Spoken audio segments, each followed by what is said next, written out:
Welcome back to another episode of Stand on Guard. We're going to be going to question period live with my usual insightful and witty analysis, or I hope it is. Sometimes you tell me to just shut up and let the talking heads do their talking. But I try to shut up when the important talking heads are doing their talking, and I interrupt once in a while when the unimportant ones are doing, and when it's important. But I wanted to touch on a few things before we got into question period, and I didn't even have time to show you my 10-minute intro this morning, which nobody's even commented on. We're quite proud of it, but wanted to talk about, is Canada strong and free? That was the title of a particular conference that was held in Ottawa last week. It used to be called the Manning Center Conference. Now it's called Canada Strong and Free, a networking conference. Now, I didn't go this year. I didn't go last year. I have never been invited to go as a speaker, as a participant. I've always gone as a media person. But to tell you the truth, I just almost want to throw up at these things now because they've become so damn middle of the road. They become so obsessed with political correctness. And I'll tell you, I won't be invited because I have criticized them in the past. I did a column one year in the Ottawa Sun that completely eviscerated what this gang of conservatives, supposedly conservatives, are really up to every year. This is an exercise in political decrepitude. It really is. This is a febrile bunch of people who meet every year to pat each other on the back. And this year, it was disgusting to see Boris Johnson, the guy who interfered in a peace agreement between Russia and Ukraine, this absolute idiot of a conservative prime minister, this party animal who does nothing more than just have a good time, was there. Let's listen to this idiocy about Ukraine.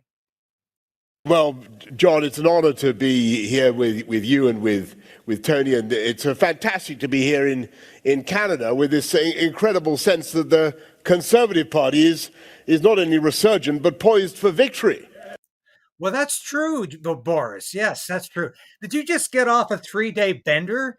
That's my first question. I've looked better than this after getting no sleep for 2 nights. Can't be bothered even combing his hair. His tie is askew. His shirt is rumpled. Did he just get up and literally stagger or crawl to this convention? I don't know. Obviously, he was doing his usual the night before. That's why he had to step down as prime minister. He was too concerned with having a good time than he was leading the country. But here's dispensing advice. Yes, thank you very much, Boris. Yes, I'm sure the Conservative Party will win the next election, not with any assistance from you. But listen to him blather on about Ukraine. And he says the most incredible thing.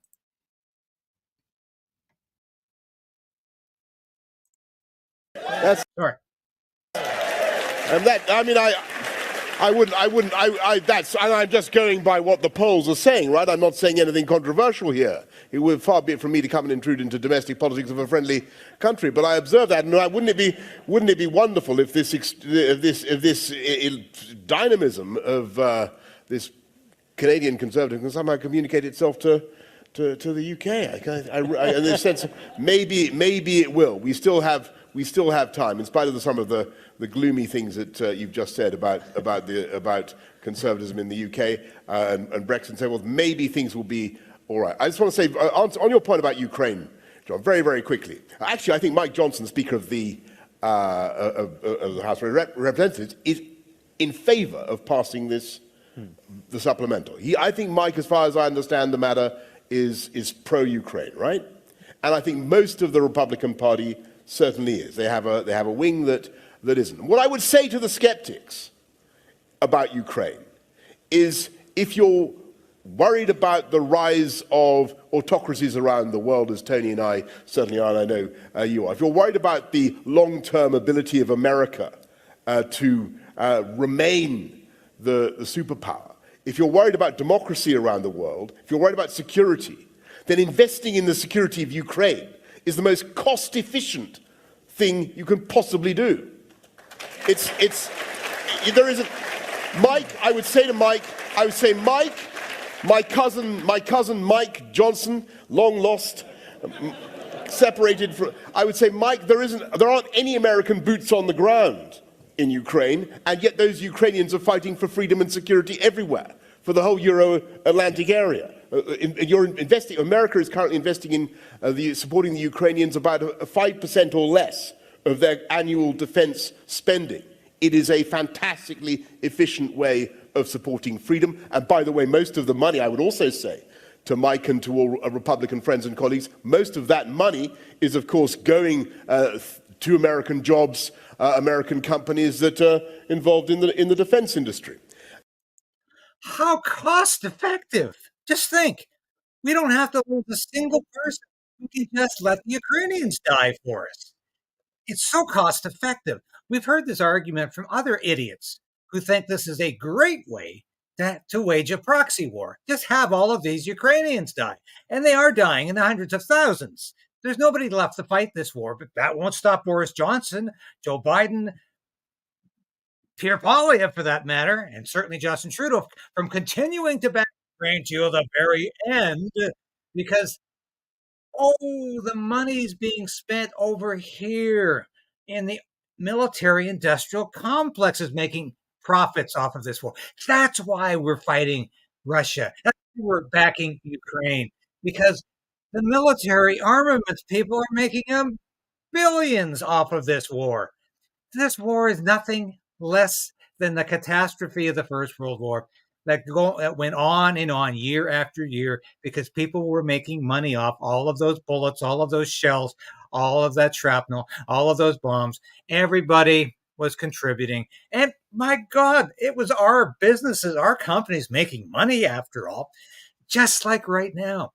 The people who argue that this is a cost-effective way to preserve liberty obviously know nothing. The money is going into the black hole of Kiev, where it's disappearing into Swiss bank accounts and into the pockets of corrupt politicians and oligarchs.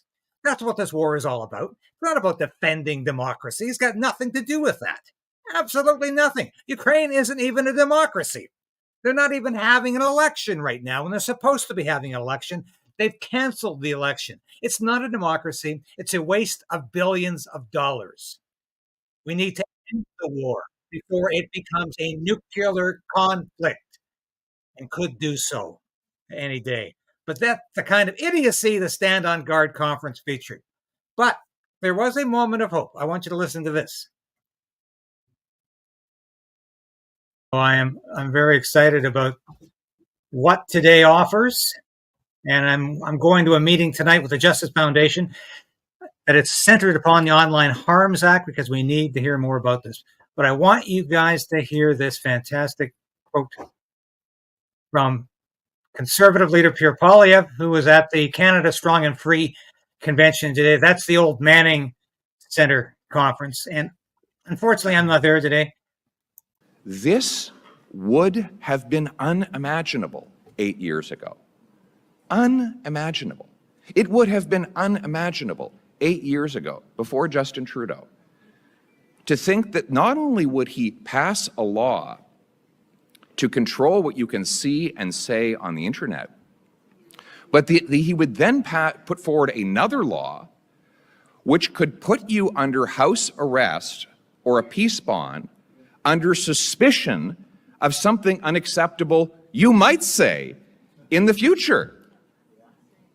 You know, this guy, if he had read 1984, he would have thought it was an instruction manual and not a warning.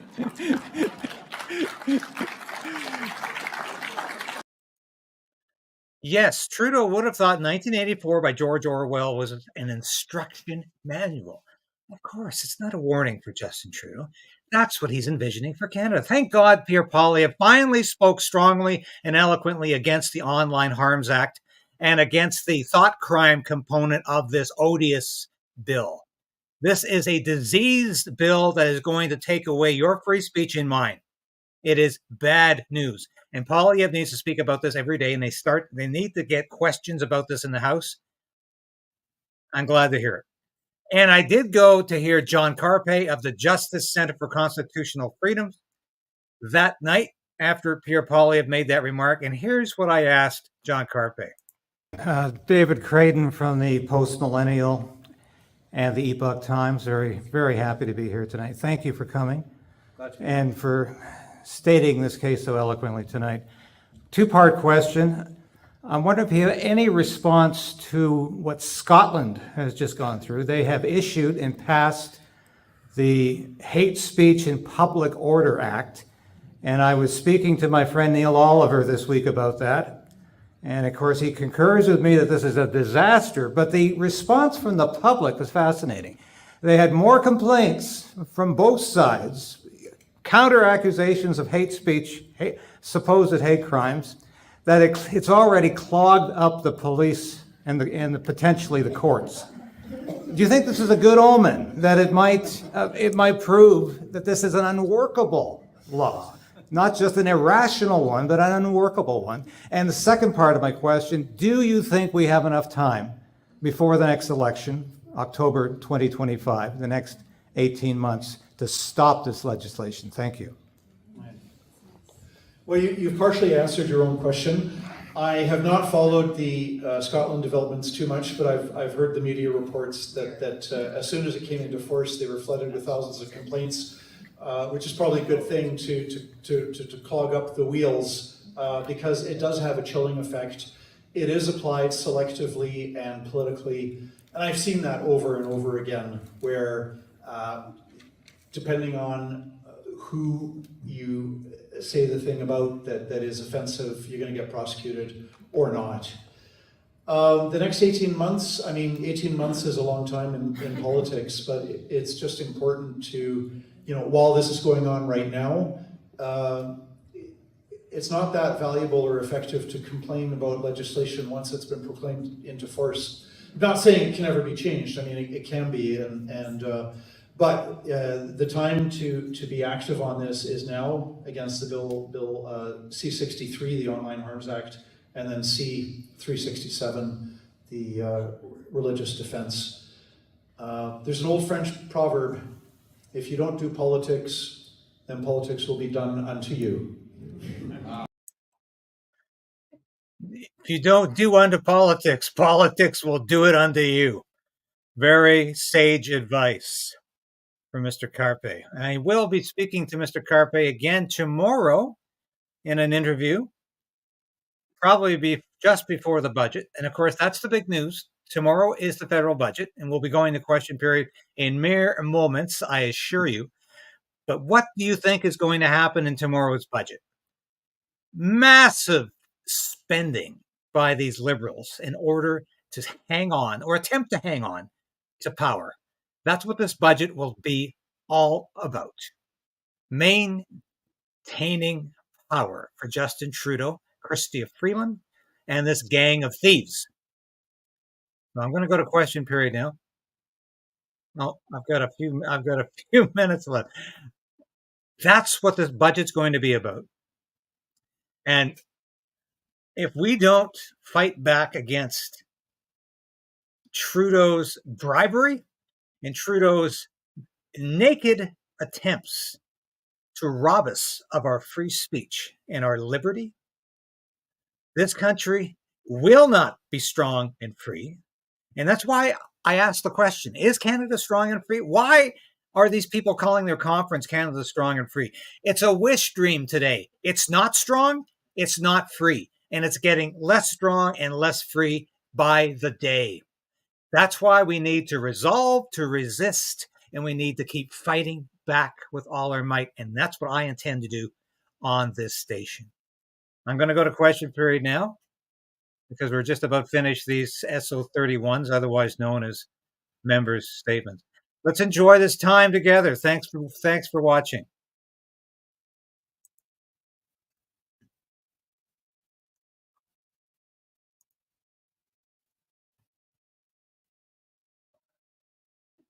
Welcome back, everybody. Nice to see your comments. Let's push those numbers up. Let's get the likes up. And we will be we'll be listening to the first question today very shortly. But please like the station, give it the thumbs up, resubscribe if you have to. Yes, Don, I need that running clock. I'm looking into it. I am looking into it.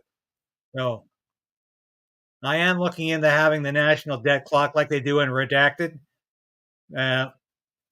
Been pretty busy lately, but I will be looking into that.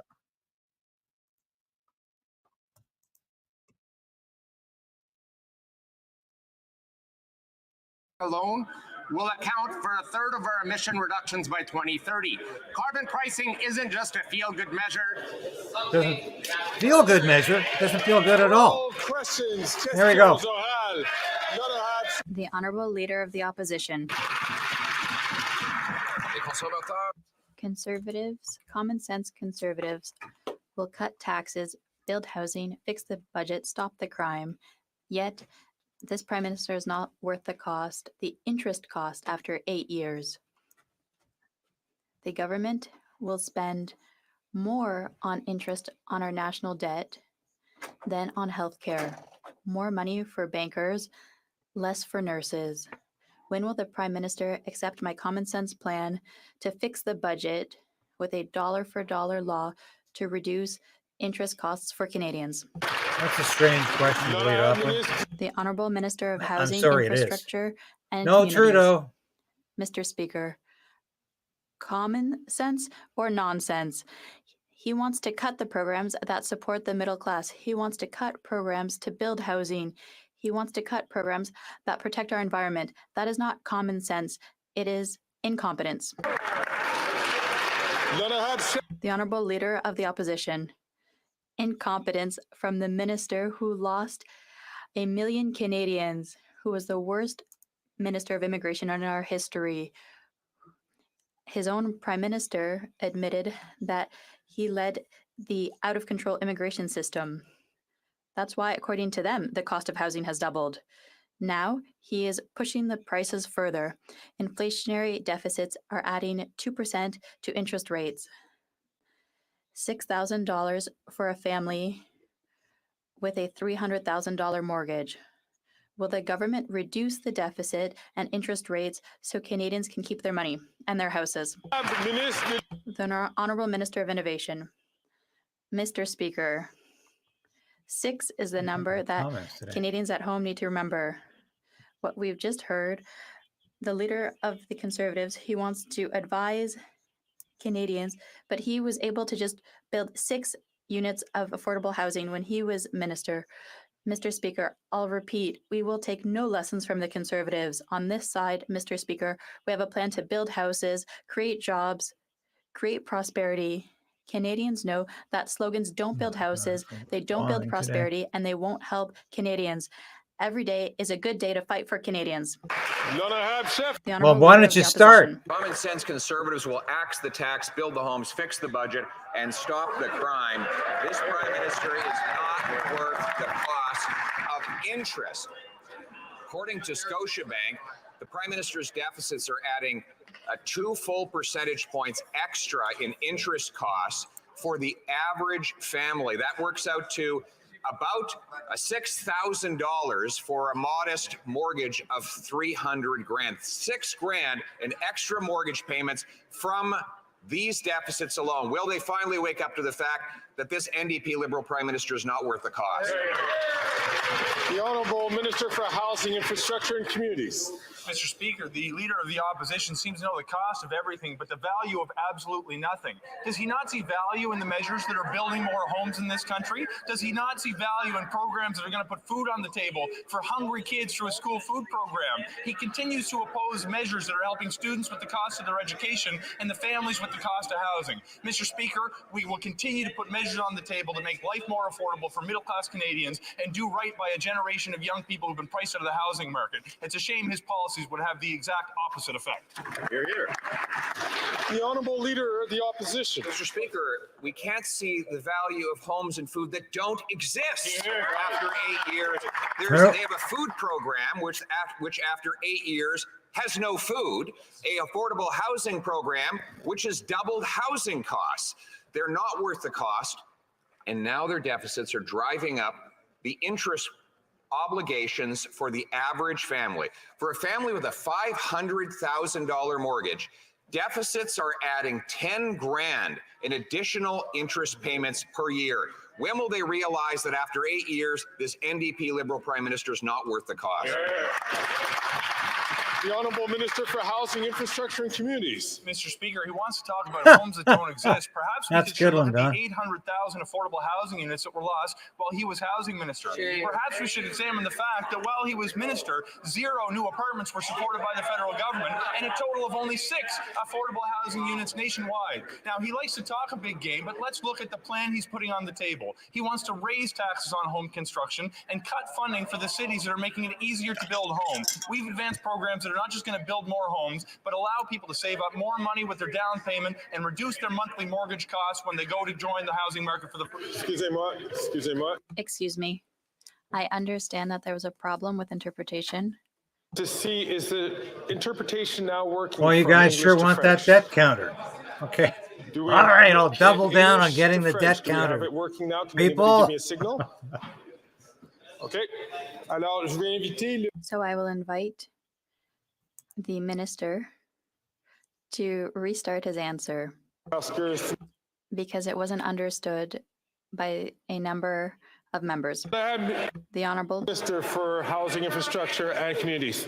Mr. Speaker, the honourable member wants to talk about homes that don't exist. Let's talk about the 800,000 affordable housing units that were lost when he was last in government. Let's talk about the fact that when he was actually housing minister, he got 0 apartments built with the support of the federal government. Let's look at the fact that across the entire country, he was able to get a total of only 6 affordable housing units built. Mr. Speaker, he talks a big game, but he does literally nothing for the people who need to get into the housing market. We've got new measures that help people who are renting now and measures that will make it easier to save up for a down payment and to reduce your monthly mortgage costs if you want to own a home in this country. That's a funny one, JC. I left it up for everybody to see. Opposition. More proof this NDP Liberal Prime Minister is not worth the cost is that he picked the most incompetent immigration minister in Canadian history and put him in charge of housing. The guy who lost track of 1 million people, who's blamed by his fellow cabinet colleagues for causing the housing crisis, and who presides over the most expensive housing market in Canadian history. When I was minister, the average rent was $950, and we built hundreds of thousands of units at that affordable price. So why won't he learn from our smashing success in 2015 in keeping costs low by axing the tax and building the home? Paper beats rock. I had my time in politics. I'm glad to be out. I'm glad to be on the outside. Speaker, now at the time, they expressed opposition to our plan to welcome 40,000 Afghan refugees who fought alongside the Canadian Armed Excuse my Forces. language. They seem still to have problems with the fact that we opened our doors to vulnerable Ukrainians. But let's actually focus on the housing issue right now, Mr. Speaker. He talks a big game about housing, but he plans to raise taxes. Oh. He talks a big game.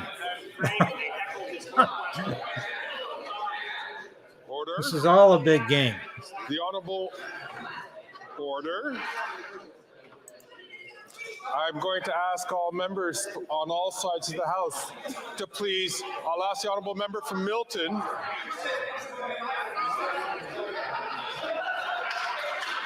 My goodness, they're being unruly today. Must be budget day tomorrow. The good news is the NDP we might be able to sort of peel the NDP away from the Liberals over this carbon tax fiasco. That was the news on Friday. Don't ask me what happened to the question period on Friday, by the way. Colleagues. Anyway.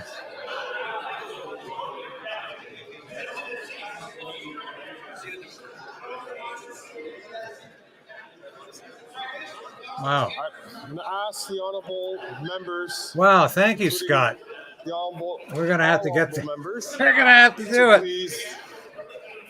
What are they going to have? They're going to have fisticuffs now? The Honourable Minister has 15 seconds left on the clock.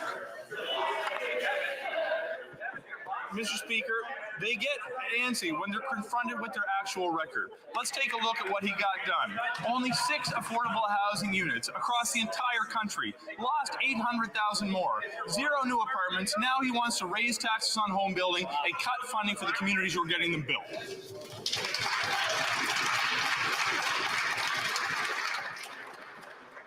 Then I have the The Honourable Member for La Prairie. Urgent message to those who still think we shouldn't care about jurisdiction and Well, let the federal government decide I'm going to everything. make a comment here. I'll shut up the blockhead for a minute. Good point, Don.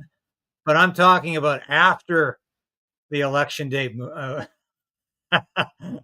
Once the election date is once the Liberals and the government commits to the election date move, I think the NDP will be free. But that's a good point. They have to stick around till that next election date.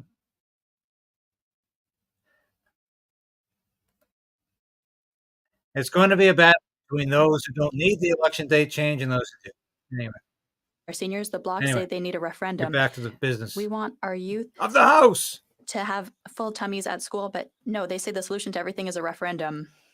As they prepare their referendum, we are preparing the future. then I have Well, the there's no Honourable question all of member those for La Prairie. MPs have full tummies. Some of them very, very That's full. anything at all. When the federal government meddles in Quebec's jurisdictions, Quebecers get shortchanged. Housing is a perfect example. We represent 22% of the population, but we get 14% of the money and only 6% in affordable What the hell housing. is the Bloc In addition doing to here? never I having ask this every given day. us our fair share, tomorrow's It's budget just- will you're add taking up insult to space. injury. They're going to impose new conditions on the extra $6 billion of our money they're promising for housing. Why not just unconditionally transfer Quebecers' fair share And this of guy the housing wants money? Can he this answer guy that wants question? religion exempt from hate speech. then I have the The Honourable no. Minister of No, he Housing, wants Infrastructure, religion and exempt from the Communities. hate speech law. Right now, Mr. it is. Speaker, You can say something with we a are religious working with Quebec basis and to not ensure be that called hate Quebec will speech. receive The its Bloc fair wants to share change that. of the Anyway, funding better for shut up. housing. For example, with the program to accelerate the building of housing in Quebec, we have an agreement with $900 million of federal money and $900 million from Quebec. The result is $1.8 billion and 8,000 affordable housing units. We are continue to advance programs to ensure support is received in Quebec and throughout the country. The Honourable Member from Burnaby South. People are getting gouged at the grocery stores and CEOs are making record profits, all because the Prime Minister kept the Conservatives' $60 billion corporate handout and Canadians are paying the price. Loblaws made $1.2 billion because of this corporate Conservative handout. So will the Prime Minister... You know, just a response there, Serena. Jugmeat will do what's best for Jugmeat and what he thinks is going to be best for the NDP. If he thinks the party is going to implode and dissolve over the carbon tax, he will leave it like a hot potato. People are getting gouged at the grocery store and CEOs are making record profits. And the Conservatives are again making noise because they're upset because they want to give more corporate handouts to companies like Loblaws that are gouging Canadians and ripping off people because they want that to happen. That's who they work for. Their chief strategist is a Conservative What a hypocrite. lobbyist for the He's biggest pretending to be an opposition corporation leader that again sells today. groceries. Now, will the Prime Minister reverse these Conservative corporate handouts, yes or no? Hear, hear, hear,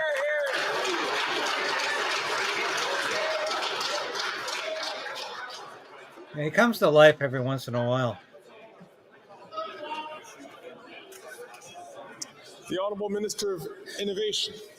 Thank you very much, Mr. Speaker. I'd like to thank the leader of the NDP for bringing a very important question. What a on wonderful this floor, Mr. question, Speaker. the leader of the He's been NDP. missing a part, Mr. Speaker. He was with us in order to make the largest reform on competition in this country, Mr. Speaker. In fact, thanks to this work and the help of the NDP and our government, Mr. Speaker, we made the largest reform on competition in our nation history. But one thing, if he wants to help consumer, Mr. Speaker, why don't he work with us to make sure that we would have a grocery code of conduct across the nation, Mr. Speaker, to help consumer, to help families, to help young kids, Mr. Speaker. They can do something. We're waiting for it. The honourable member for Burnaby South. To take on the corporate greed, which is driving the price of groceries up. Galen Weston se régale encore. Galen Weston is still pleased with the last time the Conservatives were in power. Thanks to them, Loblaws paid $1.2 billion less in taxes. This week, the Prime Minister has the opportunity to put in place a tax on excess profits for grocery giants. Will he do it? Yes or no? Bravo. The Honourable Minister of Innovation. Mr. Speaker, I'd like to thank the Leader of the NDP for Another having great supported question. us when we launched the biggest reform on competition in the country, because Canadians who are watching from home know that the best way to stabilize prices in the country is to have more competition in the country.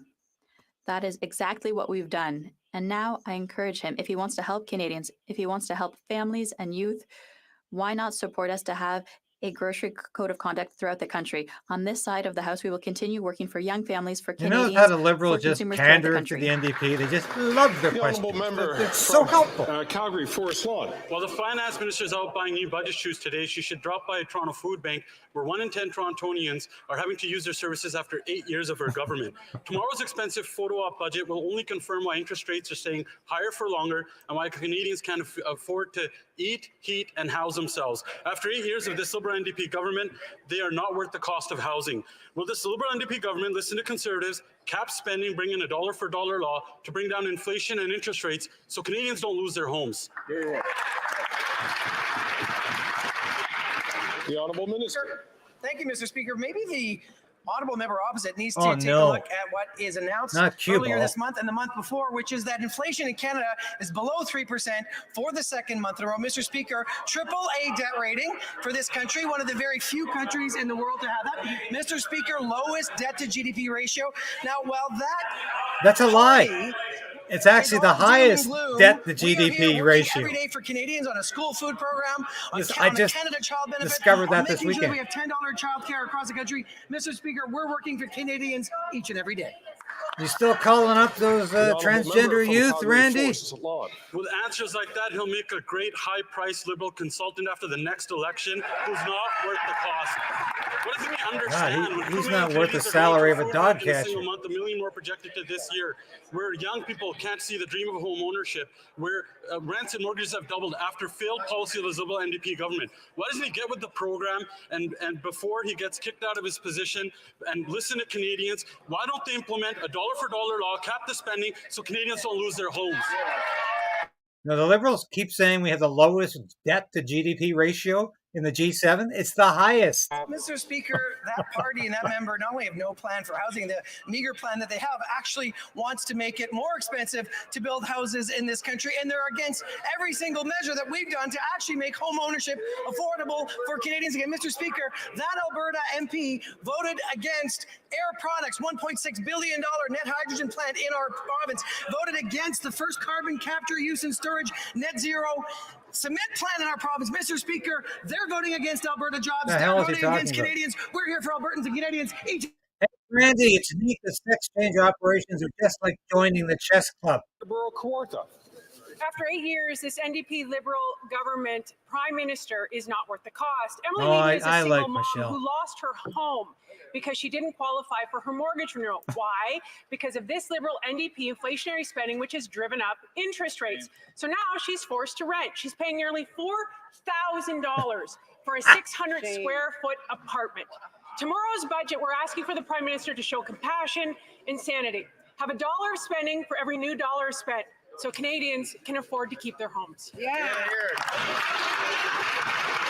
The Honourable President of the Treasury Board. Mr. Speaker, what you will see in tomorrow's budget is support for renters and homeowners alike, and we'll do that all the while being fiscally prudent with the lowest debt to GDP Fiscally ratio prudent? in the G7 with a AAA credit rating from an independent, objective observer. You got the Mr. highest Speaker, debt to GDP as well as ratio. traditionally low unemployment. You spend We twice do as that much as you at take the same in. time as working for the most vulnerable in this country, something What that a bunch of Conservatives vote losers against these every people single are. time. We expect all members of this House to A support pack of Canadians across thieves. the board. Thank you, Mr. Speaker. The whole front bench is a Honourable pack member of from thieves. Peterborough Kawartha. Thank you, Mr. Speaker. What Canadians don't believe is anything they say. They've had 8 years to prove a record, and more homes were built in the 1970s than have been built today. 10 cities across this country are normal.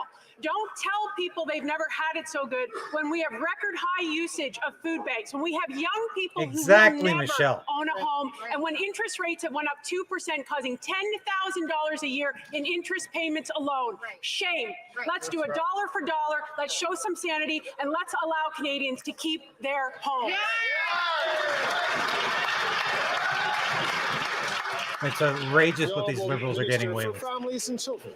Outrageous. I think what Canadians need to know is what the Conservative response is to Jenna, the affordability I'll have a scotch and challenges that soda. Canadians are facing.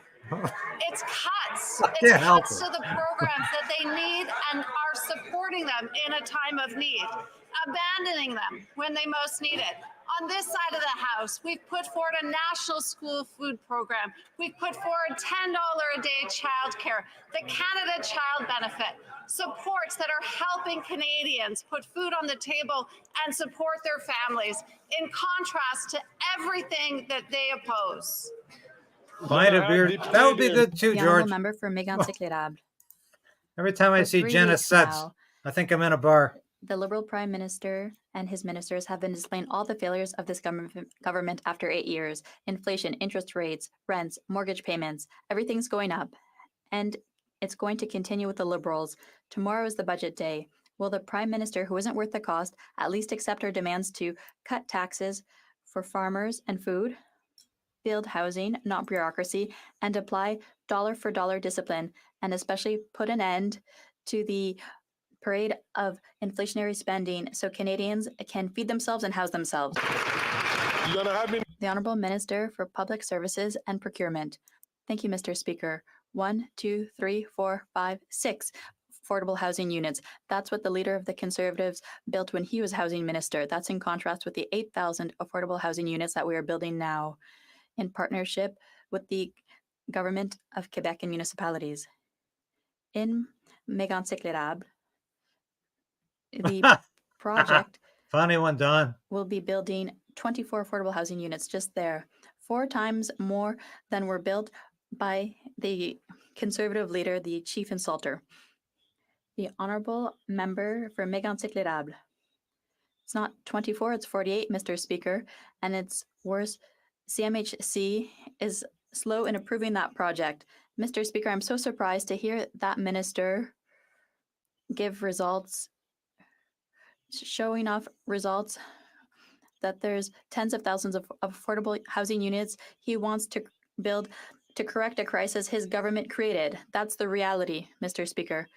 Tomorrow, will they understand common sense, build housing, not bureaucracy, so that Canadians can house themselves and get out of the crisis that they built? The Honourable Minister of Public Services and Procurement. Thank you, Mr. Speaker. I'm very pleased to see that my colleague knows that we're doing much more than the Conservative leader, the chief insulter, did during his time as Minister of Housing. There's another project in his riding, in addition to the one he mentioned, called Envole-toi, 13 affordable housing units for people who need them. What a people pile who of crap. otherwise would be on the street. 13 is 2 times 6. Double what was built by the Conservative leader, the chief insulter, during his whole term for the whole country. The Honourable Member for Salaberry-sur-Roi.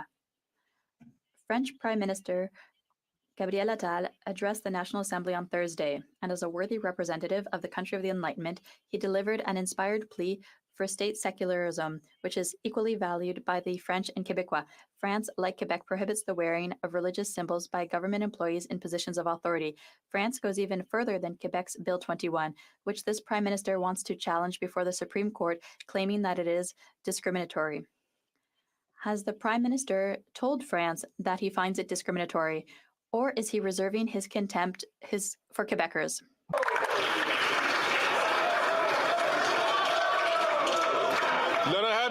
The Honourable Minister of Transport. Mr. Speaker, Canada is a secular country and Quebec is a secular province. Nobody is calling that into question, but the Bloc Québécois is looking for a way to create disputes, to oppose people, to say that because we're proud Quebecers, we should separate because we're different from others. No, we can be proud Quebecers, proud Canadians at the same time, and we don't have to choose between the two. They're just talking about referendums. And while they do that, we're talking about building a more just, more open, more inclusive society, a strong Quebec in a united Canada. The Honourable Member for Salaberry-sur-Roi. I'll quote Prime Minister Attal, faced with those who claim not to understand what secularism What is this woman's point, who would anyway? like to twist it, who would have us believe that it is some kind of anti-religion weapon, who would have us believe that it is a form of discrimination. We respond that secularism is the prerequisite for freedom, for equality, for fraternity.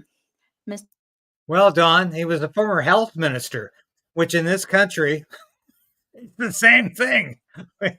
He was advocating getting the COVID shot for the rest of your life, which is just like being a funeral director, isn't it? Of Canada. I appreciate the question, and my answer is the same one that I've already given here in the House. It's the same answer of the Prime Minister. It's that you little Bill dictator, 21, shoving your hate crimes, your thought crime bill down our the Government throat. of Canada. Oh, you are going to get your justice, believe me. The Charter of Rights and Freedoms. There's Freedom justice coming for you. Equality between the sexes.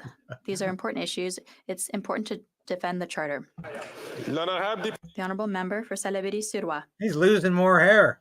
Prime Minister Attal told Quebecers that in their defense of secularism, they are Stealing not your alone. free speech. France has You banned lose your hair religious doing symbols that. for people in positions There of you go. authority since 1905. So have Belgium, Norway, Denmark, and several German provinces. In fact, I'll quote the European Court of Justice. In order to establish a totally neutral environment, a public authority may prohibit the visible wearing of any sign revealing religious beliefs. Why is she Mr. Speaker, going on about this? Is the European Union discriminatory too, or is it just Quebecers? The Honourable Minister of Justice and the Attorney General of Canada.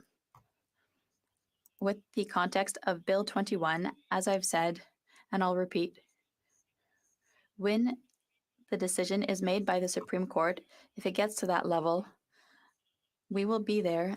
As we've said, the Government of Canada will always be there to protect Canadians in their rights. I don't see Chrystia Freeland here today either. The Charter protects equality, expression, and equality of the sexes. We will be there if it gets to the Supreme Court. Thank you. He is losing more hair since he introduced the online harms bill. It's evidence that taking free speech away from Canadians does make you lose your hair. Not worth the cost. Farmers have reached a breaking point. The carbon tax has driven costs sky high. They are drowning in a sea of red tape, and worst of all, they're constantly derided and demonized by this Liberal government. That's Will true. this Prime Minister finally give farmers a break and axe the tax to make food cheaper for everyone by passing Bill C-234 in its original form? The Honourable Minister for Agriculture and Agri-Food. Oh, no. Thank you very much, Mr. Speaker. And being a farmer, I'm fully aware that farmers are on the You're front not a line farmer. of climate change. They see the devastation impact of climate change in this country and the destruction of burns, killing cattle. It's the same answer he had last time. With the Whoops. price of pollution, we have I'm reading the wrong script. Wait just a minute. Rebate, which puts more money back in the pockets of Canadians. Mr. Speaker, why does the Conservative Party of Canada want to take that money away from Canadians? It's Joe Biden's brother. From Northumberland, Peterborough South. Mr. Speaker, it was clear from the PBO that 6 out of 10 Canadian families are worse off. They're worse off because of that carbon tax and so-called rebate. Yeah, keep It's reading clear the that these title. Liberals will not lift a finger to provide farmers and Canadians with relief from their cruel carbon tax. And if the Prime Minister won't commit to passing C-234 or a carbon tax election, what does he have to say to the families of Autonomy South Monaghan who've doubled their use of the food banks in the last 6 months? I got to make a comment here. Very good observation from Don Boulay. This is so true. And I've been saying this every day. I didn't say it today. I said it last week every day. Where are the questions about the Chinese election interference? Trudeau was contradicted by Vignon, the CSIS director. He directly contradicted everything Trudeau said. Not a single question about it today. It is outrageous. What it is today. Let's pass that today, have a positive impact for the constituents that he serves, and bring a better carbon rebate to rural Canada. The honourable member from Battle River Crowfoot. On April 1st, that Prime Minister hiked the already crippling carbon tax by 23%. Jake from Vermeer's Dairy near Camrose calculated that by 2030, he will be paying nearly $1,500 a month in additional carbon tax for the daily milk pickup alone. That is higher costs that consumers are forced to pay because of those Liberal policies. After 8 years, that NDP Liberal Prime Minister is simply not worth the cost. So my question for those Liberals is this. Will they pass Bill C-234 in its unamended original form so that Canadians can afford to eat? The Honourable Minister for Natural Resources and Energy. It is important that people are not talking nonsense in the chamber. The parliamentary budget officer actually said The man who he was speaks the most extremely nonsense. troubled by the opposition's selective use of the facts and their spin.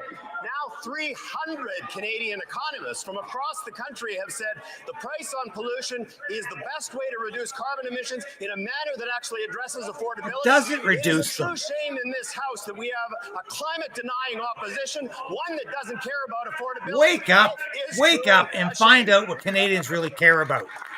God, you can't see past his glasses. The honourable member from Idiot. Winnipeg Centre. Mr. Speaker, while grocery CEOs make record profits, students are having to turn to campus food banks to eat. When I spoke with Carleton University students, they told me food bank usage is on the rise, up 140% on campuses across the country. Students should be focused on studying for exams, not on starving. In this year's budget, will the Liberals finally put a stop to grocery CEO price gouging that's forcing students to turn to food banks? Yeah, first they might be getting a The Honourable Minister transfusion. for Innovation. Mr. Speaker, I'd like to thank my colleague for a question, but it seems that she's been missing on some of the great announcements we've been doing for the last 2 weeks, Mr. Speaker, explaining Canadians how we're going to help them. Mr. Speaker, we just announced a national food school program, Mr. Speaker. This is going to be helping more than 400,000 kids in this country because we understand, Mr. Speaker, something that the Conservative can never understand. They repeat the same thing for 8 years. Confident nation invest in their people. Confident nations invest in their kids. Confident nations invest in their workers, Mr. Speaker. On this side of the House, we know that every day is a good day to fight for Canadians. That's what we're going to be doing. The honourable member from Timmins James Bay. For years, people in Attawapaskat Yes, this have government lived in hates Canadians. mold-filled homes, Oh, not Charlie. sheds, and even tents on a tiny plot of land. This is because the feds and Doug Ford refuse to transfer land so they can build the homes they need. The Liberals would rather protect the land interests of the mining giant De Beers, a corporation that made $21 million from the sale of a single diamond in Attawapaskat. They're putting the interests of De Beers ahead of people who desperately need safe homes. When will the Liberals stop stalling and give the land back to the Cree of Attawapaskat? Good question. Give some more land back. Yeah. The Honourable Minister. I can't do it fast enough in I DC. thank the member opposite for his years of advocacy for the rights of Indigenous people, including for the people of Attawapaskat. As the member notes, Attawapaskat is currently landlocked. Indeed, they're always looking for more land to build those cross straight necessary towards houses to the help the community NDP. grow. I've been communicating with the province of Ontario, who currently is the owner of the land, and we will continue to ensure that Ontario understands the urgency of this work. What a bunch of The honourable member from Kingston and the absolutely Islands. useless Mr. Speaker, personalities. Danielle from Alberta knows that she gets back more in the Canada carbon rebate than she pays through the federal backstop on pricing pollution. Oh no, this guy's an Premier excuse Smith, for a human being. Danielle Never actually mind did an the math excuse for an herself and came MP. to the conclusion that, quote, I would say that I probably ended up better off with that transfer, end quote. Can the Minister of Environment and Climate Change please inform Danielle and other Canadians of what they should expect to see in their bank accounts What a nice today as a softball result of the question, Canada Mark. carbon rebate, and how much this policy is helping Canadians with the cost What's of it living, like to be a while walking at the same time mannequin? protecting the environment for generations to come. The Honourable Minister of the Environment and Climate Change. Oh, Thank you, no. Mr. Speaker. I would like to thank Danielle for her testimony. With the next quarterly carbon rebate payments starting to arrive in Canadian bank accounts and mailboxes as of today, in Danielle's province of Alberta, a family of 4 will receive up to $450 4 times this year, Mr. Speaker. Mr. Speaker, over 300 economists, it was 200 last week, it's now 300, from coast to coast agree that the evidence showed that not only does carbon pricing reduce pollution in Canada, but it does so at a lower cost than any Doesn't other reduce any approaches. pollution. Pricing pollution works, it can support Canadians and fight for climate change. Thank you, Mr. Speaker. The honourable member from Lethbridge. What a piece of trash April that man 1st, is. the Prime Minister hiked the carbon tax by 23%. Every single week, I hear from dozens of constituents in my area who are telling me that they're struggling to be able to buy food, groceries, necessities. Food bank in my area has more than doubled in recent months. After 8 years of this NDP Liberal Prime Minister, he is just not worth the cost. That is clear to Canadians. So Conservatives have put forward a common sense solution. It's called Bill C-234. This government decided to gut it by bullying their senators. Will the Prime Minister choose to rescind and allow the bill to go forward in order to save Canadians a whole lot of money by scrapping the tax from farmers? The Honourable Minister for Employment That and makes you a Workforce climate Development. denier. At the risk of putting holes into what they think is a good Tory story, let's look at some of the facts. 97% of farm liquids are exempt from price on pollution. Tyler McCann at committee, Mr. Speaker, indicated, and he is from the Canadian Agri-Food Policy Institute, indicated that there is no data to support carbon pricing and any increase on the price of food in Canada, full stop. Mr. Speaker, Well, then he's a carbon moron. rebate gives money back He's as to more stupid than as you 8 out of are. 10 Canadians. If they want the bill back, bring it back to the House. They can do it. I'll ask the honourable member from Peace River Mackenzie, please, to wait his turn. He's an experienced, very experienced member of this House.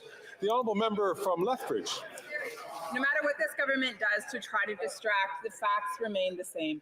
Canadians are struggling. They cannot make ends meet. And of course, it starts with groceries and fuel at the pumps and being able to heat our homes. After 8 years, this NDP Liberal Prime Minister just is not worth the cost, certainly not the cost of the punitive carbon tax.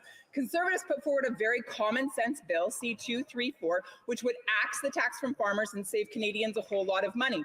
The Prime Minister and the Environment Minister put pressure on senators, bullying them into gutting this bill. Will the Prime Minister agree today to allow this bill to go forward in its unamended original form? The Honourable Government House Leader. The honourable member may have missed my earlier answer, but I could repeat it if she would like. The bill in question, C-234, is a bill that the Conservatives could call anytime and we could deal with and debate in this House. And while I'm on my feet, once again, I would like to add, and I perhaps want to correct something I said a little earlier to the other honourable member. This member could help a lot of Albertans out if she just get out of the way of the fall economic statement legislation, which doubles the top up on the rural rebate, Mr. Speaker, 20% instead of 10%.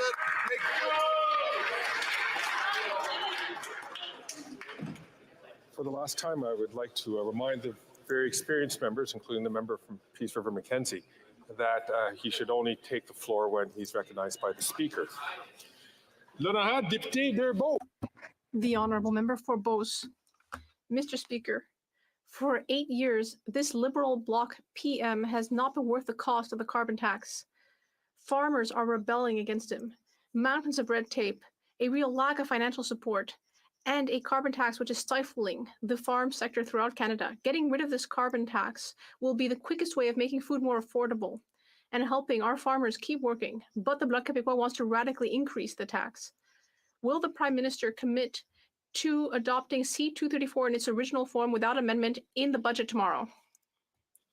JC, I think you're right about this. I think that letter is completely fraudulent. If the Conservatives had an ounce of intellectual integrity, they would. If you had an ounce of intellectual ability, that 97% of fuel used on farms where there is pollution pricing is not taxed by the federal government.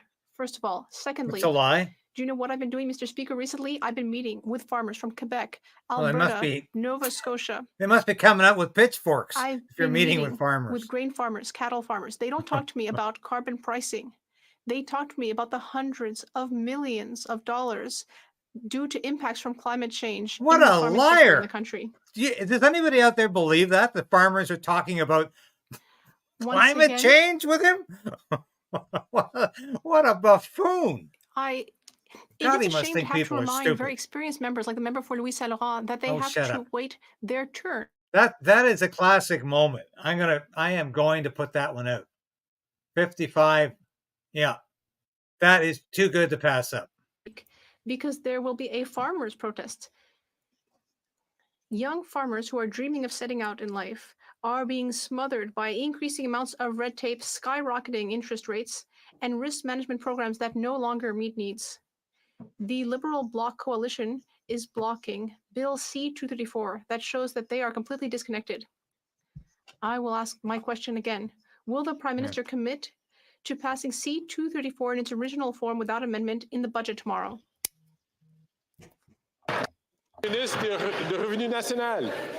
The Honourable Minister of National Revenue. Mr. Speaker, it's a shame that my Quebec colleagues have not yet seemed to figure out that the pollution pricing system does not apply in Quebec. There's been a carbon market there since 2013, so there's no impact from the federal system. In the federal government, we're using incentives to push people to better practices. Incentives to acquire greener equipment and so on. We will be there for all farmers, Mr. Speaker. The Honourable Member for Lac-Saint-Jean. Mr. Speaker, instead of acting like the sorcerer's apprentice in Quebec jurisdiction in the budget, the federal government should help asylum seekers. These are people who don't even have a right to work. They've been waiting for 2 years for the federal government to give them a permit. They're waiting at food banks. They are ending up on the streets. They're being exploited in the black market. They're being trafficked and more. Will the minister finally convince his buddies to give them work permits? Would he do his job before instead interfering with other people's matters? The Honourable Minister. Mr. Speaker, we are accelerating, granting permits to asylum seekers. I have a question for the member for Lac-Saint-Jean. Does he agree with a leader of his party who wants to freeze immigration? Does he know what that means in rural ridings like Lac-Saint-Jean? No more farming, no more fisheries, nothing, not even wind energy. We need responsible people in power. We need accountable discussions about immigration levels. The Honourable Member for Lac-Saint-Jean. I just told the member to keep his nose out of jurisdictions that don't belong to him, and he's not listening. The federal government is now facing a humanitarian crisis. And it also needs to ensure that when people arrive, they're fairly spread out between provinces, because it's not okay that there are asylum seekers who are homeless in Quebec and Ontario who are not even able to get food at food banks, while meanwhile other provinces aren't doing anything. Will the government finally show enough humanity to share the load between provinces, many of which still have plenty of room to offer more services? The Honourable Minister of Immigration. Mr. Speaker, there's no sense to what my colleague is saying. Sometimes they want more federal interference, sometimes they don't. But he didn't answer my question. Does he stand with the leader of his party, the leader of the Bloc Québécois, who wants to irresponsibly freeze Quebec immigration? It's so irresponsible. He should talk to people in fisheries. He should talk to farmers. These are people in rural ridings who are struggling. We're not going to help them by freezing Quebec immigration. The honourable member from Kelowna Lake Yes, Country. it is a Mr. Speaker, freaking after 8 years climate of this NDP scam. Liberal Prime Minister, life has gotten worse for Canadians with higher taxes and higher mortgage payments. The Liberals' wasteful deficit spending left interest rates at 5%, hurting families with mortgages coming up for renewal. And banks are putting more money away for possible mortgage defaults. Now, this means people losing their homes. Ask the honourable member to start again. I'm going to ask all members, please, to please take down their conversations to outside of the room. Je vais demander à tous les députés, s'il vous plaît, d'avoir. I'm going to ask all members to take their conversations outside the room. And let the member for Kelowna Lake Country ask her question. Mr. Speaker, after 8 years of this NDP Liberal Prime Minister, life has gotten worse for Canadians with higher taxes and higher mortgage payments. The Liberals' wasteful deficit spending left interest rates at 5%, hurting families with mortgages coming up for renewal. The banks are putting more money away for possible mortgage defaults, and this means more people losing their homes. We're hearing of people no longer meeting mortgage stress tests, having to sell their home, forcing them to rent, paying rent more than their actual mortgage payments. Will the NDP Liberal Prime Minister reverse his 8 years of deficit spending and implement a one-for-one rule so that people can keep their homes? The Honourable President of the Treasury Board. Mr. Speaker, it There would she goes. be more prudent for Miss the Spendthrift. members on the other side of the aisle to actually vote in favor of supports for Canadians if they truly cared about their well-being. They have voted against the Canada Child Benefit. They voted against dental care. They voted against $10 a day child care. They also did not focus on poverty when they were in power. We have brought poverty down to 7.4%, while under the Conservatives it was 14.5%. Mr. Speaker, on this side of the House, we will always support the most vulnerable in our country. The honourable member from Kelowna Lake Country. Well, Mr. Speaker, through 8 years of NDP Liberal deficit spending, they caused the higher interest rates, which is causing people's mortgages to go up. Schwab Families isn't are the slashing their hospital. budgets to just be able to afford their mortgages to hang on to their homes. And this year, And Canada will spend I'm sure $54 billion Prime Minister and Finance servicing Minister are there too. Liberal debt. This is more money than the Commiserating government sends to with the the great provinces man. for health care. A dollar-for-dollar rule would fix the budget and bring down interest rates. This NDP Liberal Prime Minister is just not worth the cost. Will the Prime Minister reverse 8 years of deficit spending and implement a dollar-for-dollar rule? The Honourable President of the Treasury Board. Mr. Speaker, on this side of the House, we know how to ensure that we have a prudent fiscal situation as well as to support Canadians, especially in their time of need. We have the lowest debt to GDP ratio in the G7. We have historically low unemployment, Mr. Speaker, and we also have Same a lies AAA every credit day. rating. Our upcoming budget will build on that work by putting forward new funding for housing, ensuring that we are there for children with a national school food program for 400,000 children, Mr. Speaker. We ask everybody in this House to vote with us. Thank you. No, this is true. They want to remove The a honourable life-giving member for source Kamouraska, from our Montmagny, planet. Kamouraska-Rivière-du-Loup. These people are mad. Thank you, Mr. Speaker. After 8 years of this Liberal government, home ownership is harder and harder.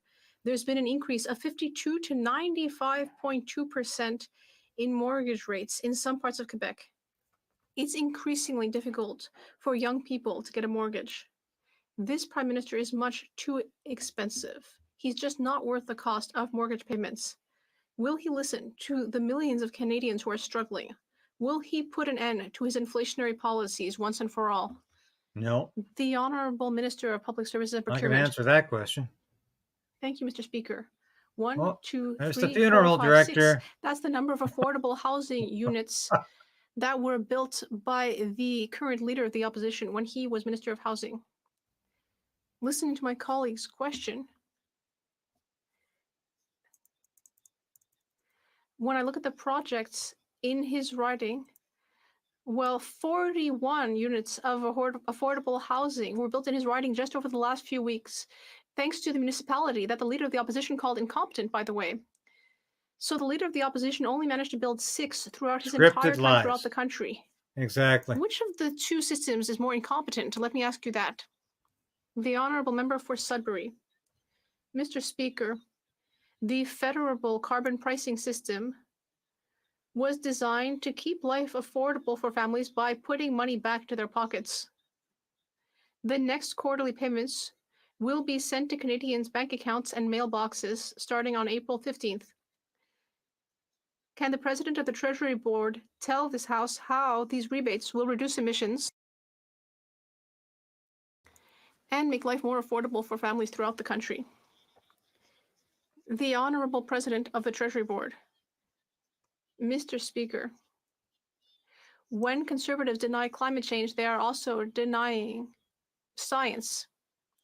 With our carbon pricing system, we are making big polluters pay and giving more money back to Canadian families. 8 out of 10 Canadian families, including in my riding of Oakville, will have more money in their pocket. On this side of the House, we will continue to make our economy greener. The environment and the economy go hand in hand. Unlike the Conservatives, we believe in science. The honourable member from Calgary Midnaport. Mr. Speaker, the procurement believe in ombudsman talking confirmed points. what we already respected, and that is Dominic Barton and McKinsey & Company receive preferential treatment in contracting. The Liberal NDP government has given over $100 million in contracts to McKinsey & Company. This Prime Minister is not worth the cost of consulting. So why is it that Liberals take care of themselves, friends, and insiders when they should be taking care of Canadians? You know, you just have to wonder how The honourable minister a country like this of Public Works.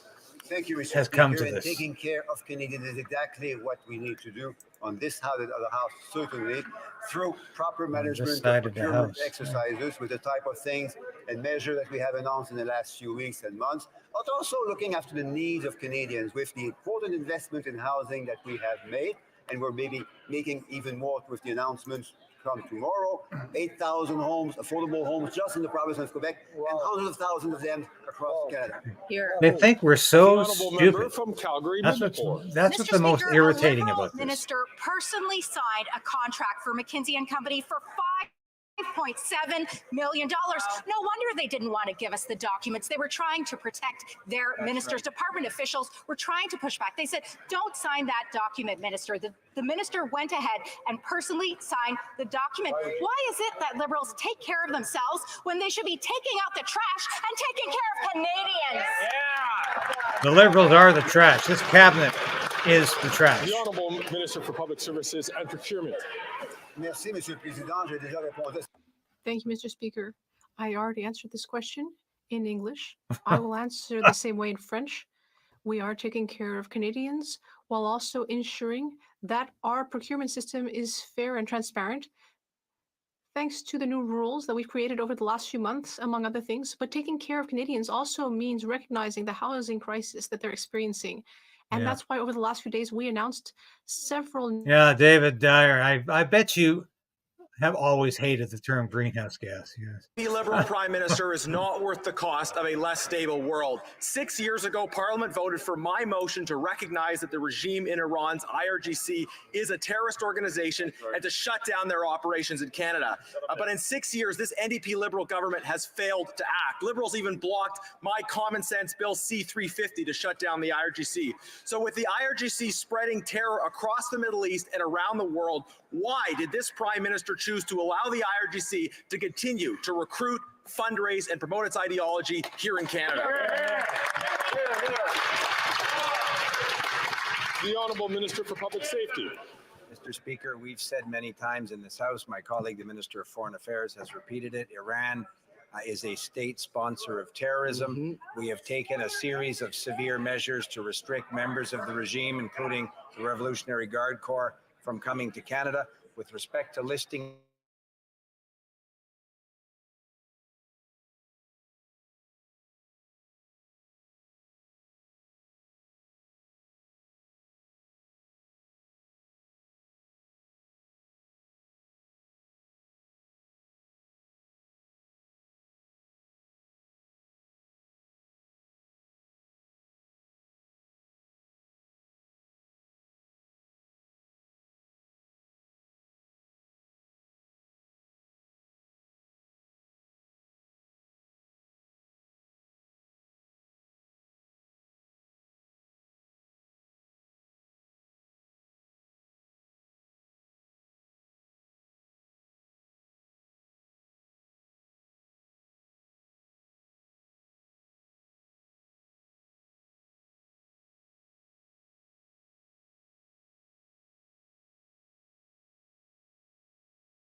of the internet and the power. But thanks for watching today, and we'll be back again tomorrow with question period. And don't forget the budget. So and my apologies here for losing the last couple of minutes of question period. I don't think we missed much. Anyway, thank you so much for your support. We'll get that ticker. We'll get that national debt ticker going, and let's